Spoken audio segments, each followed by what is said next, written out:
तू ना मेरा सुना और सुना है।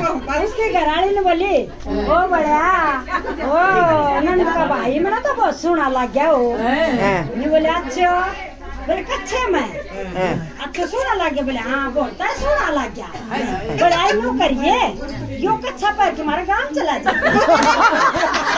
दूसरा बाजी होगी दो संभालिया एक कालियो जोड़ा मैं एक लियो पैर और पैर की और अपना भाई वो चाल पड़े तो मैं सोचे आगे से रास्ता में टूबल चाल तो अगले पानी में लगना तुमने नहाए ले नहाने लग गयो टूबल के नीचे नहाने लग गयो जोड़ा लो तो याद ना वो काट के सिर में टांग दियो।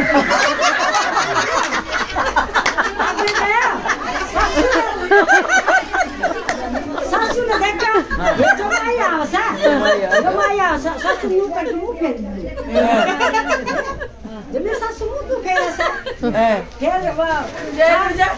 आया सारा ने मुंह फेर लियो सारा ले आई बोले आजा आनंद देव जी बैठ जा बोले तेरा फूफा पट्टे पे बैठेगा ऑटो डाल दियो पट्टे पे बैठ गया तो वो दिखना है बस नहीं बोला क्यों मुंह फेर रही से तेरा फूफा तो ले रहा था पहले ना लाया तेरा फूफा तो ले रहा था तो कुछ ले रहा है।